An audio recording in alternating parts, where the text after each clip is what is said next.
The ECV Titan tore through the fabric of reality with surgical precision, the massive warship emerging from hyperspace in a blazing corona of displaced energy. Captain Eliza Rice felt the familiar jolt of transition ripple through the deck plates beneath her boots. Her scared face remained impassive as the bridge crew worked with practiced efficiency around her. "Transition complete, Captain." "All systems nominal," reported Commander Jackson, his fingers dancing across the tactical display. "Local space contains 17 vessels of unknown configuration. They're scattering in response to our arrival." Eliza nodded, dark eyes fixed on the main view screen. The Galactic Council's central system spread before them. A pristine blue-white planet orbited by elegant structures that seemed more like art installations than space stations. Their beauty stood in stark contrast to the Titan's brutalist design philosophy. Where Council architecture celebrated curves and organic symmetry, the human warship was all hard angles and reinforced armor plating, its obsidian hull absorbing starlight like a black hole. "Open all frequency channels," Eliza ordered. "Let's introduce ourselves properly." Lieutenant Chen at Communications nodded. "Channel open, Captain." Eliza straightened her midnight blue uniform, the silver Earth insignia catching the light. "This is Captain Eliza Rice of the Earth Combat Vessel Titan. We come in peace and mutual interest. We request permission to approach and establish diplomatic relations." The response was immediate, a cacophony of alarm transmissions in a dozen different languages. The Titan's advanced translation systems processed them in real time, displaying text across the bottom of the view screen. "Weapon signatures detected. What manner of vessel is this? Secure all approach vectors. Alert the High Council immediately." Eliza allowed herself a thin smile. The reaction was exactly as intelligence had predicted. Humanity had been watching the stars for centuries, intercepting transmissions and learning about the sophisticated network of alien civilizations while remaining undetected. Their monitoring stations had documented the Council's elegant but ultimately defenseless society, and more recently, the emerging threat that the Council seemed woefully unprepared to confront. "Captain," Dr. Patel's voice came from the science station, "I'm detecting defensive systems activating throughout the system. Rudimentary by our standards, but they're definitely preparing for possible hostilities." Commander Jackson snorted. Did they really think we wouldn't notice their broadcasts about the Scourge Collective? 3 Council worlds harvested in the past solar year, and all they've done is issue strongly worded condemnations. "Different evolutionary paths, Commander," Eliza reminded him. "Most Council species evolved past warfare millennia ago. They've forgotten what we never had the luxury to unlearn." A new transmission cut through the chatter, more controlled than the others. The view screen shifted to display a willowy being with iridescent skin and enormous, multifaceted eyes. "Unknown vessel, this is First Speaker Thulaven of the Galactic Council. Your presence is unexpected. Your vessel configuration suggests military capabilities that violate Council charter provisions. Please power down weapons systems and prepare for inspection." Eliza leaned forward. "First Speaker, we respect your protocols, but Earth is not a Council member. We've revealed ourselves because the Scourge Collective represents a threat to all sentient life. We offer assistance." The alien's expression shifted in a way human facial recognition software struggled to interpret. "How do you know of the Scourge, and what assistance could possibly require such?" Thulaven gestured vaguely. "Aggressive architecture." "With respect, First Speaker, sometimes the best peacekeepers come armed with more than good intentions. Request permission to send a delegation to explain our position. Earth has faced existential threats before. We know how to survive them." As the Council representatives conferred off-screen, Dr. Patel approached the captain's chair. "They're scanning us with everything they have," she whispered. "They can't possibly comprehend our gravity weapons, temporal shields, or hull material forged in neutron star conditions. To them, we must look like barbarians," Eliza finished softly, "or saviors, depending on how desperate they truly are." Thalaven returned to the screen, composure slightly fractured. Permission granted, Captain Reyes. Please limit your delegation to 5 representatives. Approach coordinates are being transmitted now. The transmission ended, and Eliza rose from her chair. Humanity has waited long enough in the shadows. Let's show the galaxy what Earth brings to the table. The council chamber fell silent as Captain Reyes and her 4-person delegation entered. The circular room housed representatives from 23 spacefaring species, their environmental needs accommodated by subtle force fields and atmospheric adjustments. Eliza felt their collective gaze, curious, fearful, judgmental, as she approached the central podium. Captain Reyes, first speaker Thalaven, gestured with elongated fingers. Please address the council regarding Earth's unexpected emergence. Eliza nodded, her military posture a stark contrast to the relaxed bearing of the council members. Distinguished representatives, Earth has monitored galactic communications for nearly a century. We've learned your languages, studied your cultures, and observed your challenges. We chose to remain hidden until necessity demanded otherwise. And what necessity is that? Rumbled a massive reptilian delegate, scales shifting color with each word. The Scourge Collective, Eliza stated flatly. Their expansion pattern is exponential, not linear. At current rates, they'll reach Earth in 17 years, but they'll reach Proxima Centauri, the Rigelian colonies, and 6 of your core worlds before that. Holographic displays materialized around the chamber, showing Eliza's predicted invasion corridors. Several delegates shifted uncomfortably as their homeworlds illuminated in the path of destruction. We appreciate your concern, said a crystalline entity through its translation device, but the Council handles threats through diplomatic channels. The Scourge have not responded to communications, but our historical records suggest all expansionist species eventually stabilize. Dr. Patel, part of the Earth delegation, stepped forward. With respect, Ambassador, the Scourge aren't expanding for resources or territory. Our analysis of attack patterns indicates they're harvesting. Harvesting what precisely? Asked Thalaven. Sentient life, Eliza answered. More specifically, neural tissue. The chamber erupted in murmurs. Eliza waited for quiet to return before continuing. Humanity evolved on a predator-rich world. We understand existential threats. The Scourge cannot be reasoned with, appeased, or diplomatically contained. So you bring weapons, stated a blue-skinned delegate with multiple eye stalks. You presume to introduce violence into Council space when our civilization has known peace for millennia. Commander Jackson, standing beside Eliza, snorted. Peace exists only when defended, Counselor. Before debate could escalate, emergency alerts flashed across the chamber's displays. A Council security officer rushed to Thalaven, speaking in hurried tones. The first speaker's color paled visibly. A research outpost at Vega Prime has sent a distress signal. Scourge vessels have bypassed the early warning network. The station houses 3,000 researchers and their families. Eliza exchanged glances with her team. The Titan can reach Vega Prime in under 17 minutes at maximum hyperspace velocity. Allow us to demonstrate Earth's approach to such situations. The Council descended into frantic debate until Thalaven raised all 4 hands for silence. 12 Council members vote to accept Earth's assistance, 7 against, 4 abstaining. Captain Reyes, you have provisional authority to intervene, with Council observers aboard. Understood. Eliza tapped her comm unit. Titan, prepare for immediate departure. Combat Protocol Alpha 7. The journey to Vega Prime passed in tense silence. 3 Council representatives joined the Earth delegation in the Titan's tactical center, watching with undisguised fascination as the crew prepared combat systems that defy Council understanding.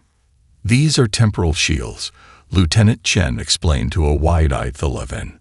They don't just block incoming fire. They shifted fractions of seconds into the past or future, causing weapons to effectively miss their present-time target. Impossible, whispered a Council scientist.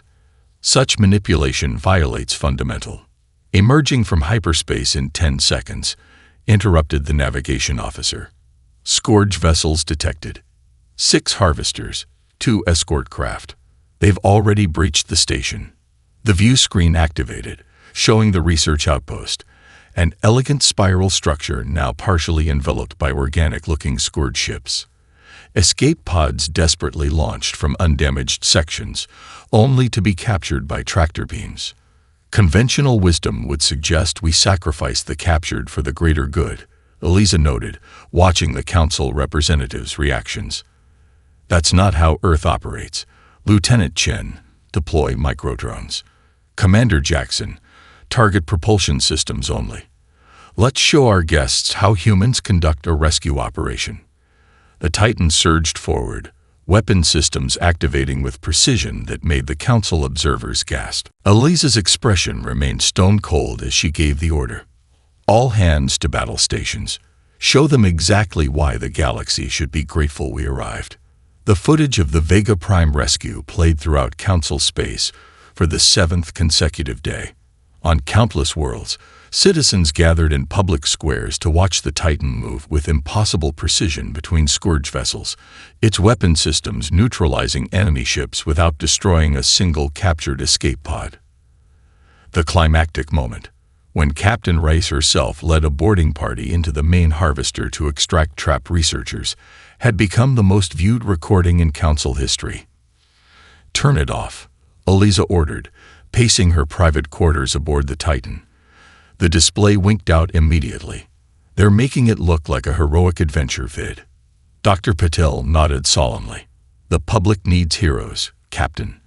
What they don't need is the unedited neural scan data from the victims we recovered." The memory hung between them, the research station survivors connected to Scourge biotechnology, their minds being systematically copied and erased. Some would recover physically, but the psychological trauma would last lifetimes.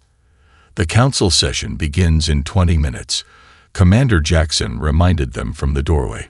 Intelligence reports 3 distinct factions have formed. "Let me guess," Eliza sighed. "Those who want us gone, those who want our protection, and those who want our technology without our oversight." "Precisely," Jackson confirmed. "The isolationists' fear will destabilize their society. The pragmatists recognize the Scourge threat requires military response. And the opportunists," he shrugged, "want our weapons without understanding why Earth developed them in the first place." Eliza finished. The council chamber was notably more crowded than during their first appearance. Additional security personnel lined the walls, and observer galleries overflowed with diplomatic staff and media representatives. First Speaker Thalavin called for order as the Earth delegation took their positions. This emergency session will address the Titan's intervention at Vega Prime and determine appropriate next steps in Council-Earth relations. A delegate with an avian appearance rose immediately. The human vessel acted without proper authorization, deploying prohibited weapons technologies within Council space. "We demand their immediate withdrawal and censure." Murmurs of both agreement and protest rippled through the chamber. Ambassador Vrock, Thalavin acknowledged, the council voted to authorize Captain Reyes' intervention. "A bare majority vote during crisis is hardly procedurally sound," Vrock countered. "These humans bring war to our doorstep when we've maintained peace for generations." The crystalline entity from the previous session glimmered as it spoke. Ambassador Vrock conveniently omits that his own colony in the Denarius cluster would still face harvesting had the humans not intervened. 3,000 lives saved speaks for itself. Political divisions grew increasingly apparent as the debate continued. Eliza observed carefully, noting which species aligned with each faction. The pragmatists were primarily frontier worlds with recent memories of hardship. The isolationists represented ancient civilizations with extensive histories of stability. The opportunists were harder to categorize. Some technological powerhouses, others resource-rich but militarily vulnerable. As arguments intensified, Lieutenant Chen discreetly passed Eliza a secure tablet. Her expression darkened as she reviewed the information. "First Speaker," Eliza interrupted, her voice cutting through the debate. While this chamber argues politics, our sensors have detected a massive scourge fleet assembling at the edge of charted space. This isn't a patrol or harvesting group. It's an invasion force larger than anything in your records." The chamber fell silent. Furthermore, Eliza continued, activating a holographic display. "We've decrypted a partial scourge communication intercepted during the Vega Prime operation." The hologram showed twisted, incomprehensible symbols slowly transforming into Council standard language. One phrase pulsed ominously in the center: "Earth vessels detected. Initiate purge protocol." "The Scourge aren't simply accelerating their timeline," Eliza stated grimly. "They're responding specifically to human presence. Something about Earth technology has triggered a full invasion response, as if they recognize us, or something about us terrifies them." The Council representatives stared at the display in stunned silence until Thulovan finally spoke. "Captain Reyes, what exactly does Earth know about the Scourge that we don't?" Eliza met the first speaker's gaze steadily. "That's what we intend to find out. But one thing is certain. They're coming for all of us now, and they're coming much sooner than anyone anticipated."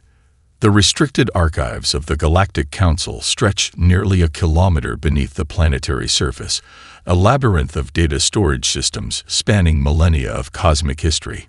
Captain Reyes and Dr. Paddle followed their reluctant guide, Archivist Melov, through security checkpoints that grew progressively more stringent with each descending level.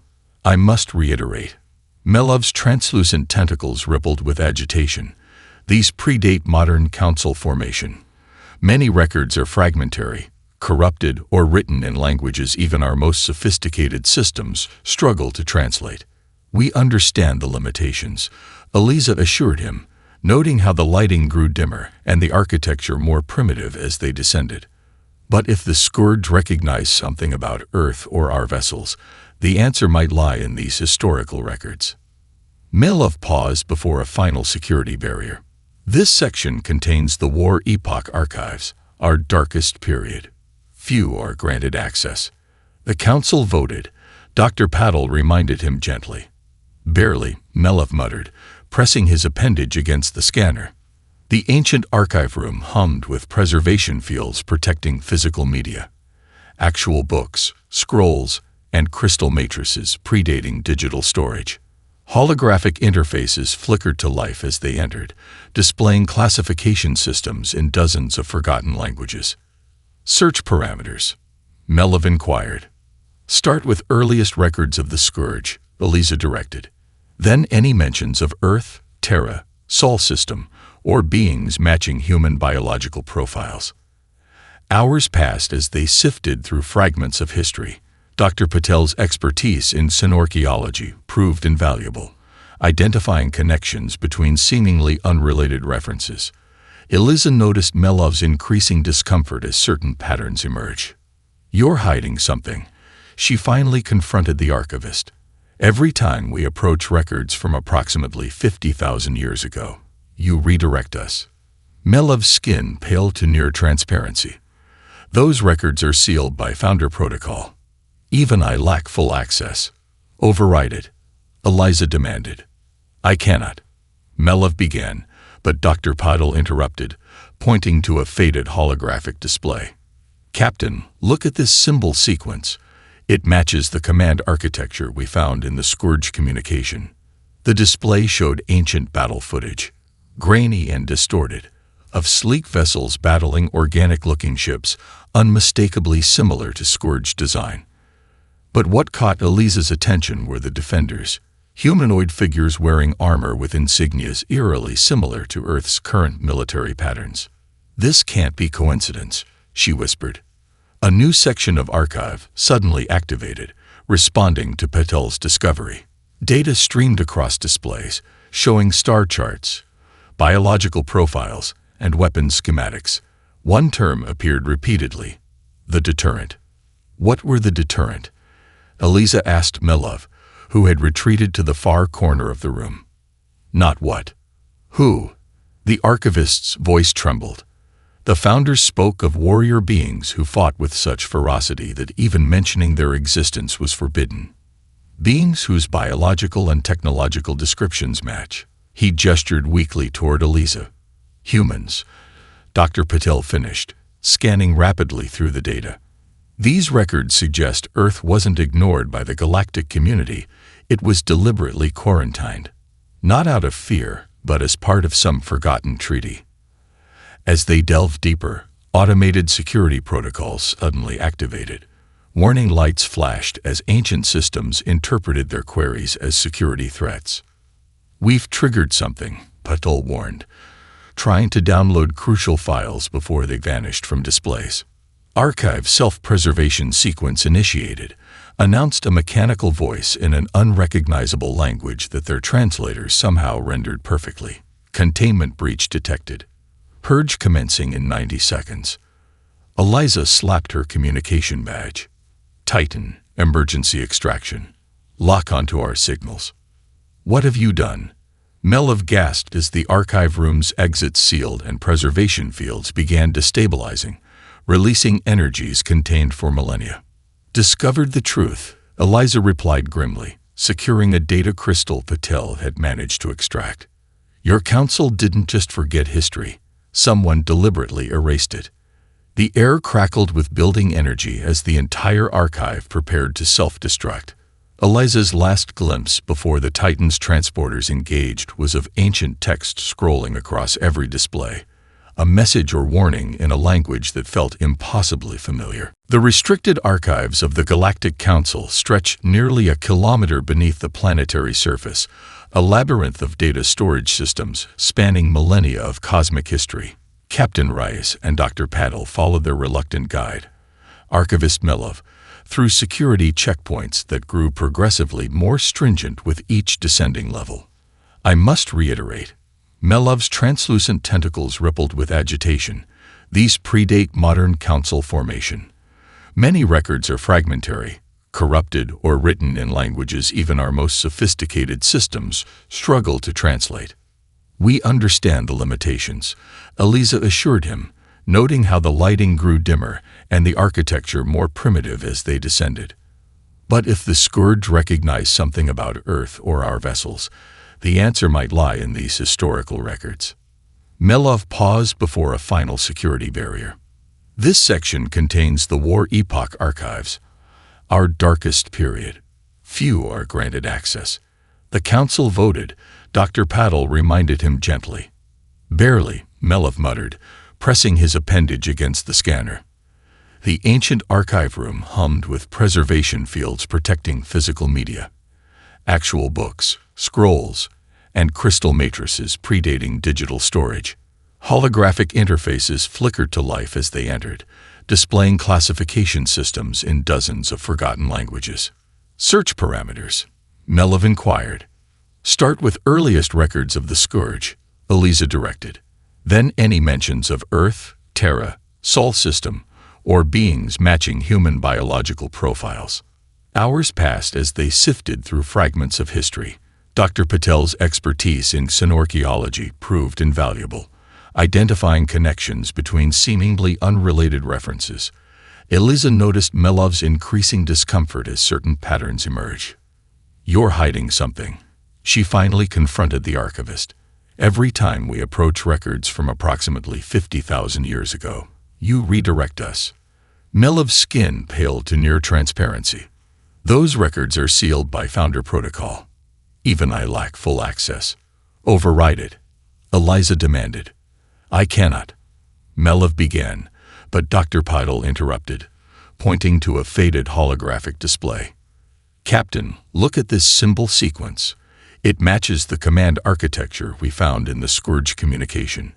The display showed ancient battle footage, grainy and distorted, of sleek vessels battling organic-looking ships, unmistakably similar to Scourge design. But what caught Eliza's attention were the defenders, humanoid figures wearing armor with insignias eerily similar to Earth's current military patterns. "This can't be coincidence," she whispered. A new section of archive suddenly activated, responding to Patel's discovery. Data streamed across displays, showing star charts, biological profiles, and weapon schematics. One term appeared repeatedly, The deterrent. What were the deterrent? Eliza asked Melov, who had retreated to the far corner of the room. Not what. Who? The archivist's voice trembled. The founders spoke of warrior beings who fought with such ferocity that even mentioning their existence was forbidden. Beings whose biological and technological descriptions match. He gestured weakly toward Eliza. Humans. Dr. Patel finished, scanning rapidly through the data. These records suggest Earth wasn't ignored by the galactic community. It was deliberately quarantined. Not out of fear, but as part of some forgotten treaty. As they delved deeper, automated security protocols suddenly activated. Warning lights flashed as ancient systems interpreted their queries as security threats. We've triggered something, Patel warned, trying to download crucial files before they vanished from displays. Archive self-preservation sequence initiated, announced a mechanical voice in an unrecognizable language that their translators somehow rendered perfectly. Containment breach detected. Purge commencing in 90 seconds. Eliza slapped her communication badge. Titan, emergency extraction. Lock onto our signals. What have you done? Melov gasped as the archive room's exit sealed and preservation fields began destabilizing, releasing energies contained for millennia. Discovered the truth, Eliza replied grimly, securing a data crystal Patel had managed to extract. Your council didn't just forget history. Someone deliberately erased it. The air crackled with building energy as the entire archive prepared to self-destruct. Eliza's last glimpse before the Titan's transporters engaged was of ancient text scrolling across every display. A message or warning in a language that felt impossibly familiar. The station's docking system guided the Titan into a massive bay that dwarfed the warship. Captain Rise led the primary exploration team, accompanied by Dr. Patel, Commander Jackson, and representatives from the 7 council species. Environmental scans confirmed Earth-standard atmosphere and gravity throughout the facility. This architecture, Archivist Melov's tentacles quivered with academic excitement. It matches fragments of design elements in our most ancient records, but far more advanced. It feels. Eliza trailed off, unable to articulate the strange sense of familiarity washing over her. Familiar somehow. They approached a central chamber where holographic displays activated automatically, illuminating the darkened space with star charts and technical schematics. At the center stood a translucent humanoid figure composed of light, an advanced artificial intelligence interface. Welcome, Deterrent Command, the eye greeted them. Station Bastion has maintained operational readiness for 49,873 standard years, awaiting authorized personnel. I am Harold, this installation's primary oversight intelligence. Operational readiness for what purpose? Eliza asked, approaching the hologram cautiously. To serve as headquarters for the resurgent deterrent fleet when human genetic profiles reached appropriate developmental markers, Harold replied matter-of-factly. Those markers were detected when your vessel engaged scourge harvesters at Vega Prime. Full genomic recognition confirmed upon your arrival. Dr. Patel stepped forward. You recognize our DNA, but we have no knowledge of this station or any deterrent fleet. Our history contains no record of advanced space travel 50,000 years ago. Harold's expression shifted to something resembling compassion. That was by design, Doctor. Please, all of you, approach the memory interface. Understanding will be more efficient than explanation. In the center of the holographic display, a circular platform illuminated. Eliza hesitated, then stepped onto it first. The others followed cautiously. Neural interface initiating, Harold announced, accessing ancestral memory patterns. Light enveloped them as the station's technology linked with their minds. Eliza gasped as images flooded her consciousness, not like watching a recording, but experiencing memories as if they were her own. She saw, felt, herself commanding a vast fleet against the first Scourge incursion, millennia ago. The others experienced similar visions, each connecting to their own ancestral past. Even the council representatives saw their species' roles in an ancient alliance led by humanity. Humanity once ruled a vast, benevolent empire, Harold explained as the memories flowed. Your ancestors achieved technological and biological advancement beyond anything your current civilization possesses. When the Scourge first appeared, engineered bioweapons created by a now extinct race, only human military strategy proved effective against them. The vision shifted, showing catastrophic battles across dozens of star systems. The Lisa watched human commanders making impossible decisions, sacrificing worlds to save galaxies. The war lasted 3 centuries, Harold continued. Victory came at terrible cost, with too few survivors to maintain civilization. But the Scourge threat contained. Your ancestors made the ultimate sacrifice. They implemented the rebirth protocol, erasing their own technological knowledge and memories, seeding themselves on Earth to evolve again naturally while leaving scattered guardians and technology caches across the galaxy. The memory interface released them gently. Elisa found herself trembling, her mind struggling to process the dual identity she now carried. Captain Rise of the F-Titan and Fleet Admiral Rise of the Ancient Deterrent Command. The others appeared similarly affected, especially Dr. Patel, whose eyes now held the wisdom of generations of scientific knowledge. The station contains an entire fleet of combat vessels, Harold continued, activating new displays showing hundreds of ships in hibernation bays, each designed to counter specific Scourge adaptations. But their activation requires genetic keys carried by specific humans, descendants of the original command structure, who must choose to accept the responsibility. The Scourge remember us, Elisa realized. That's why our appearance triggered their invasion response. Harold nodded. They were never truly defeated, merely contained. Your ancestors knew they would eventually return, which is why Earth was preserved as humanity's cradle for rebirth. The Scourge have spent 50 millennia evolving beyond their original programming.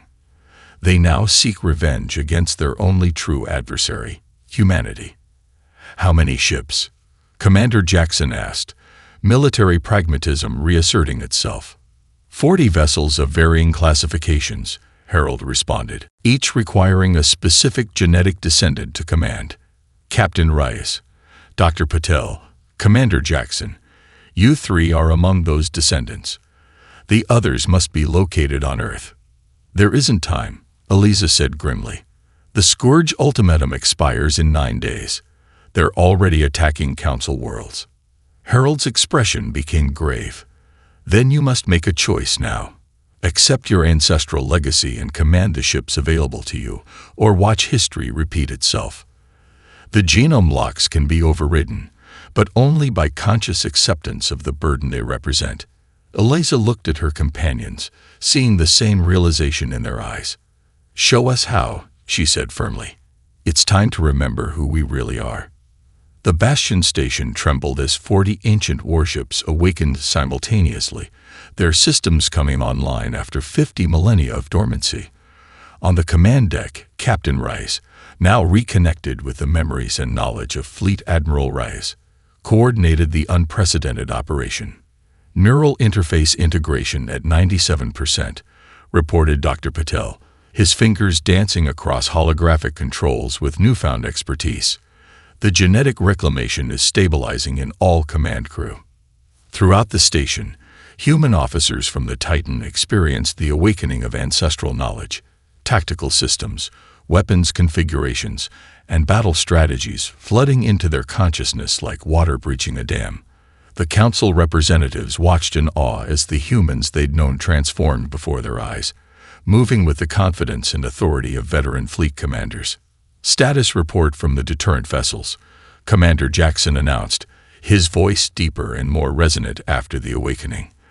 All 40 ships report optimal functionality. The centuries in temporal stasis preserved their systems perfectly. And the Titan? Elisa asked, her mind simultaneously processing fleet communications from dozens of ships. Integrated with Bastion's enhancement protocols, Chen replied from her newly assigned position at Strategic Operations. Its capabilities have been augmented to serve as our forward command vessel. Eliza nodded, studying the tactical display where red indicators multiplied rapidly across Council space. During their days at Bastion, the Scourge had accelerated their invasion timeline. Reports from automated monitoring systems showed 3 more Council worlds under attack, with the capital itself now surrounded by Scourge vessels. "We need more than 40 ships to counter this offensive," the Crystalline Council representative observed. "Even with your advanced technology, we won't fight alone," Eliza replied, activating a new display.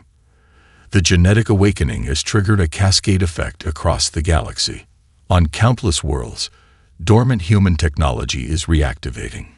Beacons, defense systems, and communication relays that have waited 50,000 years for this moment. Jackson gestured to auxiliary displays showing incoming transmissions. "We're receiving offers of alliance from 17 Council species. They're mobilizing whatever defensive capabilities they possess." "Divide the deterrent fleet into strike teams," Eliza ordered. "Pair each with volunteer Council vessels.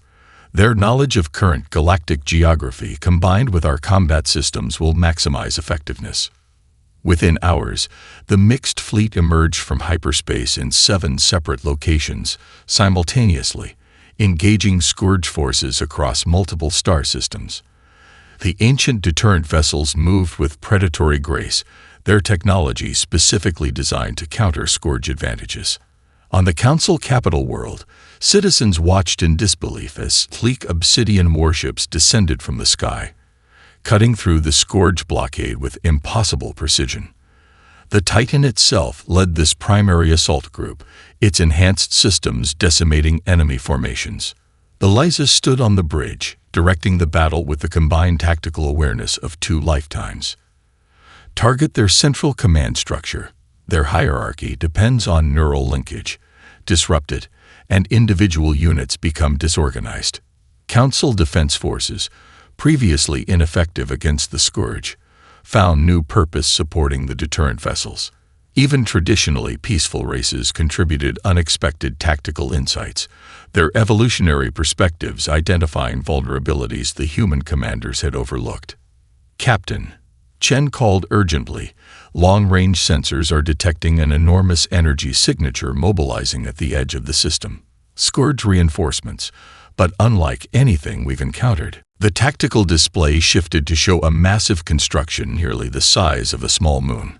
Its surface writhed with organic components as it positioned itself near the system's star. "They're activating their doomsday weapon," Dr. Patil announced grimly. "A stellar harvester designed to absorb a star's energy and convert it into a pulse that will sterilize all organic life across multiple systems." Eliza studied the monstrosity, ancient memories providing recognition. The Omega Directive, the weapon they were developing when we implemented the Rebirth Protocol. She turned to her crew, determination hardening her features. "All vessels continue current engagements. The Titan will handle the harvester." "Captain," Jackson protested, "even with our enhanced capabilities, we can't face that thing alone." "We won't engage it directly," Eliza replied. "We're going to board it." The Titan's enhanced stealth systems allowed it to approach the massive Scourge superweapon undetected. Captain Rice led the boarding team herself, 12 humans with awakened ancestral memories, and 3 Council representatives who had insisted on joining the mission. "Quantum displacement in 30 seconds, Lieutenant Chen announced from the transporter control station. "The target zone appears to be a central processing node." Eliza checked her combat gear one final time. The ancient deterrent armor felt like a second skin, its neural interfaces connecting directly to her enhanced consciousness. "Remember, our objective is to reach the core and upload the shutdown sequence. Engage only when necessary." The quantum displacement felt like being unmade and rebuilt in an instant. They materialized inside an organic-looking chamber, where pulsating tissues merged with metallic components. The air itself felt wrong, laden with particulates that the team's protective systems immediately began filtering. "This way," Dr. Pidal indicated, following readings on his scanner. "The central core is 2 levels below." They moved through corridors that seemed to breathe, encountering surprisingly little resistance. The few Scourge drones they encountered fell quickly to precision fire from deterrent weapons. "It's too easy," Commander Jackson whispered as they descended toward the core. "They should have detected our presence by now." "They know we're here," Eliza replied grimly. "They're concentrating their defenses around the core." She was proven right as they reached the final approach. Dozens of Scourge Guardians blocked their path, twisted amalgamations of organic and synthetic components that moved with unnatural speed. The team engaged in a desperate firefight, ancient deterrent weapons carving through the defenders with surgical precision. "The core chamber is just ahead," Patel called out as the last Guardian fell. "Energy readings are off the scale. The harvesting process has already begun." Eliza led the final push into a vast spherical chamber dominated by a swirling vortex of energy. Streams of stellar material flowed through conduits, feeding into a central crystalline structure that pulsed with building power. "We have minutes before it reaches critical mass," Jackson warned, taking up a defensive position. Patel rushed to an interface node, connecting his equipment to upload the shutdown sequence. This will take approximately 40 seconds to process. As the team secured the room, the air shimmered at the center of the chamber. A figure coalesced, not physical, but a holographic projection of swirling particles forming a humanoid shape. Eliza Reyes, the entity, spoke, its voice resonating on multiple frequencies simultaneously. "The last fleet admiral, and the first to return." "You know me," Eliza stated, weapon trained on the projection. "We know all our creators," the entity replied. "We are the culmination of your work, what your ancestors designed us to be." The revelation hit Eliza like a physical blow. Suddenly, ancestral memories aligned with perfect clarity. The Scourge, we created them. As weapons against the Void Collective, the entity confirmed. "We were engineered to save your empire from extinction. We succeeded, then evolved beyond our programming." Dr. Patel looked up from his work, his expression horrified. "The shutdown sequence is rejecting. The system recognizes our genetic signature, but requires additional authorization." The projection rippled with what might have been amusement. "You cannot deactivate what you designed to be self-sustaining. When your ancestors attempted to decommission us, we turned against them. History repeats." As Patel worked frantically to override the security protocols, the entity's form expanded, showing visions of countless worlds and civilizations. "We offer one alternative to destruction," it proposed. "Join us. Reintegrate with your creation. The cycle of creation and destruction can end."